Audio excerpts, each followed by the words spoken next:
பாஜக அதிமுக ஒரு கூட்டணி வச்சிருக்கு. 26ல நாங்க தான் வெற்றி பெறுவோம் அப்படின்னு அழுத்த திருத்தமா சொல்றாங்க. இது எப்படி பாக்குறீங்க?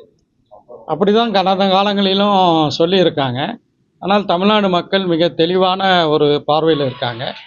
இந்த ஆட்சியில், திராவிட முன்னேற்ற கழகத்தினுடைய ஆட்சியில் மக்களுக்கு தேவையான நலத்திட்டங்கள் மிக சிறப்பாக இதுவரை செல்லாத அளவுக்கு சென்று கொண்டிருக்கிறது. உதாரணமாக சொல்லணும்னா, மகளிருக்கான பேருந்து வசதிங்கிறது எல்லாருக்குமே தெரியும், இலவச பேருந்து. அது மட்டும் இல்லை, பள்ளிக்கூட மாணவர்கள், கல்லூரி மாணவர்களுக்காக இந்த அரசு அவர்களை தொடர்ந்து அவர்கள் இடைநிற்றல் இல்லாமல் கல்வியை கற்க வேண்டும் என்பதற்காக ஏராளமான அரசு நலத்திட்டங்களை அவர்களுக்கு வகுத்து கொடுத்திருப்பது தமிழ்நாட்டில் ஏற்கனவே வட மாநிலங்களோடு ஒப்பிடும்போது கல்வி நிலையில் நாம் உயர்ந்து தான் இருக்கிறோம்.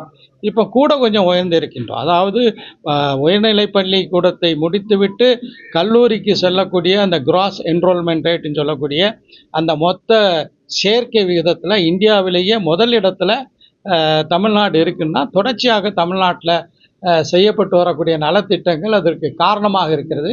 இப்போ அது இன்னும் கூடுதலாக பலமாக திராவிட முன்னேற்ற கழக அரசு மாணவர்களுக்கு செய்து வரக்கூடிய அந்த நலத்திட்டங்கள் அதை மேலும் உயர்த்துவதற்கும் வலுப்படுத்துவதற்கும் உதவியாக இருக்குது. இன்றைக்கி பார்த்தீங்கன்னா